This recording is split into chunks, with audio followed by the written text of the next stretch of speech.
Salam selamat malam, salam sejahtera untuk kita. Bapak Ibu, saudara-saudara yang dikasihi oleh Tuhan Yesus Kristus. Kembali kita bertemu pada malam hari ini dalam renungan malam.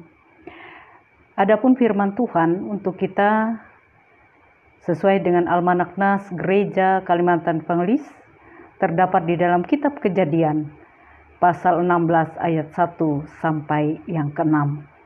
Saya akan membacakan ayat yang kedua untuk menjadi renungan kita pada malam hari ini. Demikian bunyi firman Tuhan. Di bawah perikop Hagar dan Ismail. Berkatalah Sarai kepada Abram, "Engkau tahu, Tuhan tidak memberi aku melahirkan anak. Karena itu baiklah hampiri hambaku itu. Mungkin oleh dialah aku dapat memperoleh seorang anak." Dan Abram mendengarkan perkataan Sarai. Demikian firman Tuhan. Yang berbahagia ialah mereka yang mendengarkan firman Allah dan memeliharanya. Amin. Bapak Ibu sidang jemaat yang dikasihi dan diberkati Tuhan. Tema kita pada malam hari ini ialah sabar menanti janji Allah. Ketika kita melihat kupu-kupu yang begitu indah berterbangan di sekitar kita, mungkin kita tidak terbayangkan sebelum dia menjadi kupu-kupu yang indah, seperti apalah bentuk atau seperti apa awal mulanya. Kupu-kupu terbentuk dari kepompong, dari ulat yang jelek, yang menjijikkan atau mungkin yang menggelikan kita. Kemudian dia berubah menjadi kepompong. Dan pada saat ia menjadi kepompong, kita tidak bisa memaksa mengeluarkan kupu-kupu itu dari kepompong sebelum waktunya. Karena untuk mendapatkan kupu-kupu yang indah dan sempurna, kita memerlukan kesabaran untuk menantikan proses yang alamiah, yang tentunya pada saatnya akan menghasilkan kupu-kupu yang indah dan sempurna. Kalau kita paksakan, dia tidak akan sempurna atau mungkin kupu-kupunya tidak akan hidup dengan baik, bahkan mungkin mati. Nah, Bapak Ibu yang kekasih dan diberkati oleh Tuhan kita Yesus Kristus. Dalam bagian firman Tuhan yang terdapat di dalam Kejadian pasal 16 ayat yang pertama hingga yang ke-6 dan tadi telah saya bacakan dari ayat yang kedua. Abraham berumur 75 tahun pada waktu ia dipanggil Allah dari negerinya untuk berangkat ke negeri yang dijanjikan oleh Allah yang diberikan kepadanya. Dan tidak hanya itu, Allah juga berjanji akan memberkati Abraham dengan keturunan yang sangat banyak. Bahkan keturunan itu akan diberkati sebagai bangsa yang besar. Dan ternyata Bapak Ibu yang kekasih dan saudara-saudaraku, janji akan keturunan itu tidak segera terwujud. Karena dalam nas kita dikatakan dalam kurun waktu 10 tahun setelah ia masuk ke tanah Kanaan atau tanah perjanjian itu, apa yang mereka tunggu, apa yang mereka nantikan, yaitu keturunan yang dijanjikan itu belum juga digenapi.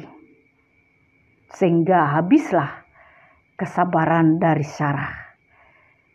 Karena itu dia mengambil inisiatif memberikan Hagar hambanya yang berasal dari Mesir itu untuk menjadi istri Abraham. Karena pada saat itu Sarah atau mereka berpikir bahwa apa yang mereka lakukan itu dapat membantu Allah untuk menggenapi janjinya.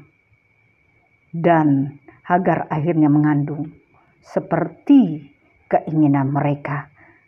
Namun Bapak Ibu yang kekasih, apakah masalah selesai? Tidak.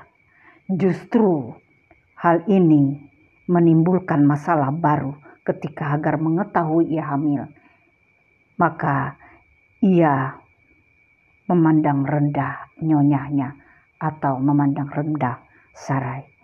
Saudara-saudaraku yang kekasih di dalam Tuhan kita Yesus Kristus, di tengah kehidupan kita sering kali Tuhan memberikan janjinya kepada kita. Tetapi seiring berjalannya waktu dan janji itu belum terjadi atau belum menjadi kenyataan, membuat kita mulai goyang, membuat kita mulai ragu, membuat kita kehilangan keyakinan. Apakah janji itu benar? Apakah Allah akan menggenapi janjinya dalam kehidupan kita?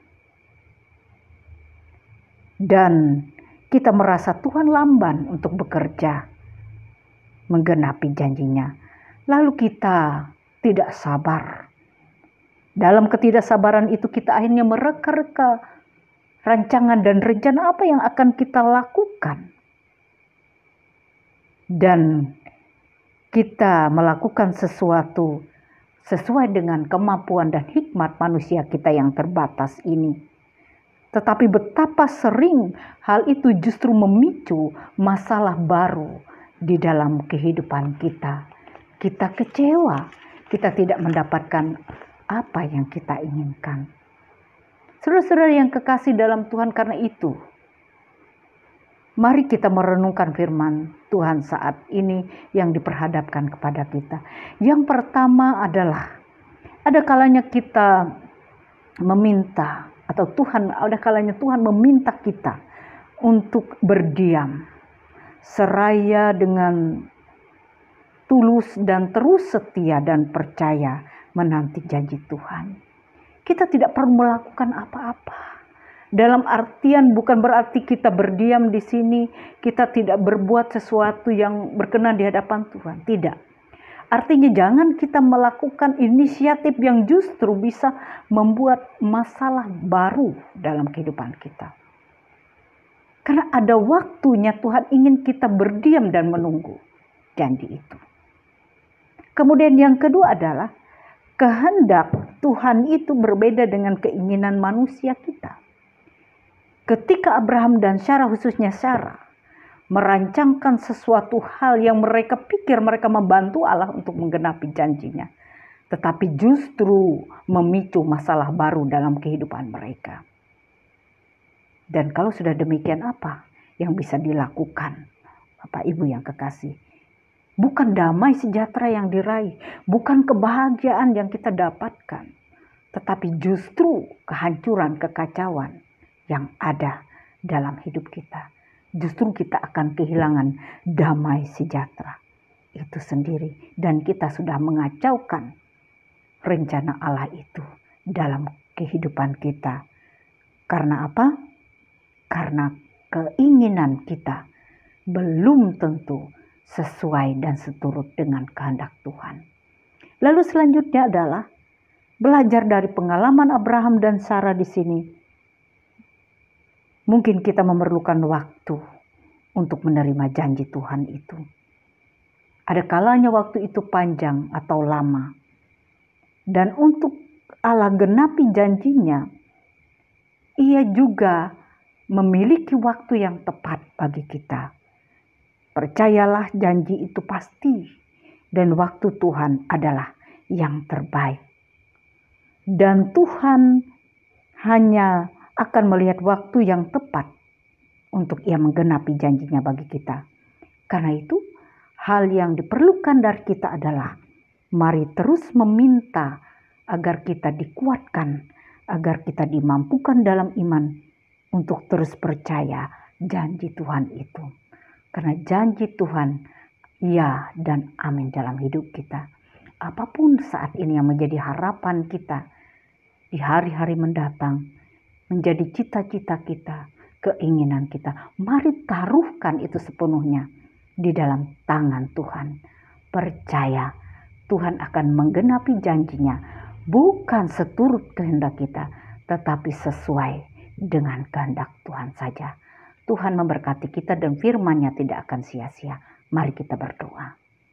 Bapa, di dalam nama Yesus kami mohon, Teruslah menuntun, menguatkan, meneguhkan kami dalam iman, percaya, dan pengharapan kami, sehingga kami tetap berpegang teguh kepada janji-Mu. Di dalam nama Yesus kami berdoa dan mengucap syukur. Amin. Tuhan Yesus memberkati. Shalom. Selamat malam.